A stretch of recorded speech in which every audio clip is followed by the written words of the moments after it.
Bom dia, pessoal da primeira série. Vamos dar continuidade aqui aos nossos assuntos, né? Terminamos já a primeira parte, né? Que eram aquelas características de textos literários e não literários. E, como eu disse para vocês, nós iríamos entrar agora num assunto que é um pouco mais complicado, entendeu? Que na verdade está ligado ao significado das palavras e o sentido de que palavras e expressões podem determinar um texto, que não deixa de ser uma característica de um texto literário. Se nós nos reportarmos aqueles elementos necessários do texto literário, nós vamos perceber que nós tínhamos a Fuga do Real, né, em que o autor escreve, narra ou alguma coisa, ou até a poesia mesmo, ele tenta exteriorizar alguma coisa dentro de um momento e dali ele foge, ele vai sonhar, ele vai sublimar os seus pensamentos, que é uma característica muito forte do texto literário. Em segundo lugar, você tem as características linguísticas que são utilizadas nos textos, em que você você observa uma maior, vamos dizer assim, um maior jogo de palavras, né? E que nem sempre aquilo que parece que que é em cima disso que nós vamos estudar agora. Temos também a característica específica do eu lírico, né? Que é algo assim também bem forte dentro da poesia, e aquelas funções literárias específicas em que você utiliza o social e outras formas e outras funções para poder narrar ou até você utilizar em poesias elementos do dia a dia ou da sociedade como um todo, em que você pode refletir momentos, refletir ânsias, refletir perspectivas sociais maiores. Então, são características assim bem fortes dos textos literários. Bom, dentre dessas, como eu falei, as funções linguísticas, os elementos da linguagem que são utilizados aqui.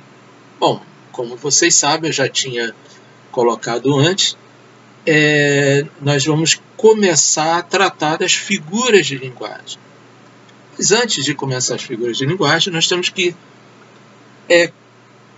tratar o sentido da palavra, né? O sentido da palavra, você pode ter aquele sentido literal, que é aquele sentido que tem um significado, o seu conteúdo é entendido com exatidão, entendeu? É o sentido do dicionário. Isso a gente chama de denotação, tá? Então, a denotação tem uma perspectiva maior de nós encontrarmos num texto, por exemplo, jornalístico, né? Numa reportagem, na narrativa de um fato, né? Num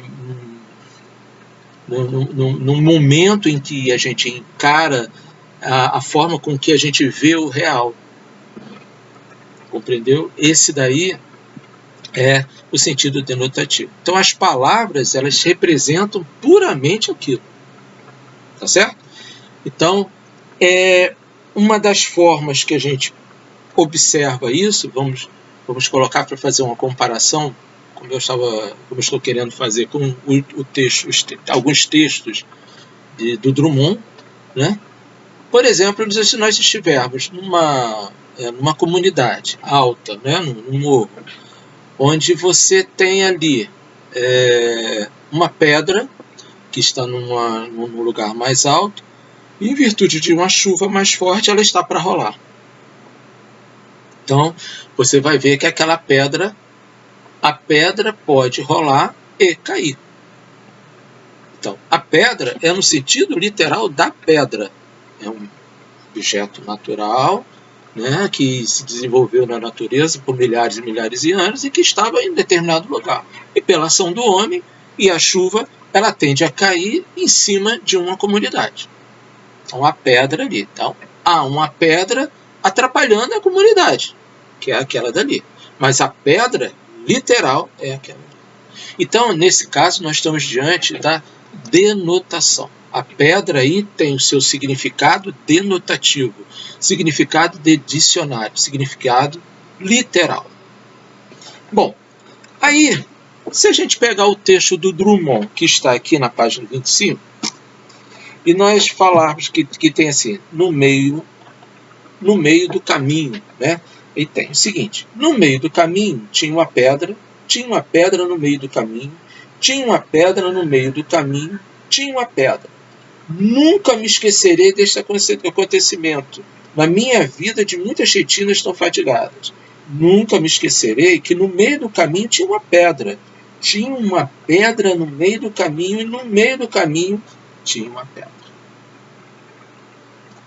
Essa pedra aqui do Drummond tem o mesmo valor de significado, né, de dicionário, de caracterizar o significado dela, da pedra do que eu falei ainda há pouco, da pedra que vai rolar e cair em cima de uma comunidade, que vai atrapalhar a comunidade. Então, a pedra que está atrapalhando o caminho do Drummond aqui é a mesma, é igual, tem o mesmo sentido da pedra que vai atrapalhar a comunidade, que foi de um texto jornalístico? Não. Essa pedra aqui, ela é uma representação. Tá? Essa pedra do Drummond é uma representação dos obstáculos de que ele passou durante a vida, ou que ele quer transparecer aqui como autor, né? Transparecer aqui na sua poesia, tá? Colocado sobre o nome de pedra. Então aqui, essa pedra do Drummond, ela tem um sentido conotativo, tá? Ela é plurissignificante, tá? Ela tem uma definição, não, um significado muito diferente da pedra que irá rolar na comunidade, ou que rolou e está atrapalhando a comunidade. Tá? Aqui a pedra tem um sentido conotativo, um sentido de um obstáculo que ele atravessou durante a vida. Tá? Então são duas formas de você enxergar palavras e expressões. Então há de se dizer que não são só palavras, são expressões também. Por vezes, alguns textos trazem expressões tão cheias de sentidos, né, diferentes daquele do sentido literal da palavra, que você fica perdido. Pode ser uma coisa, pode ser outra, pode ser outra. Nós vamos ver isso num texto que tem aqui como exercício aqui no livro, que é o caso da pena. A pena pode ser uma pena de árvore, né? A peninha da ave, a pena como caneta, e a pena como forma de ter dó de uma pessoa. E que por vezes é colocado escrito de uma forma que deva ter um sentido denotativo e tem um sentido conotativo. Então nós vamos ver isso mais à frente aí, quando nós chegarmos lá. Tá? É muito importante que vocês anotem e façam comentários aqui, tá? no vídeo. Por favor, façam comentários de coisas que vocês não entenderam da leitura aqui de conotação e denotação. Tá? É muito importante, porque isso daqui enrola mesmo, complica, é algo que é enrolado, Não tem meio termo não, ou é ou não é. E por vezes a gente se enrola com um troço desses aí. Tá? Por quê? Porque a palavra denotação e a palavra conotação, entendeu?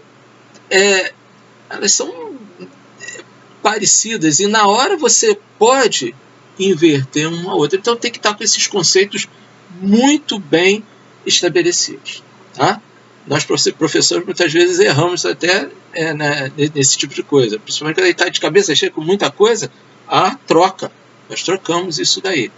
Então, peço que vocês façam seus comentários. Por favor, façam seus comentários. Isso é muito importante. Tá bom? Então, vamos agora para o vídeo 2, que é a continuação da aula. Ok?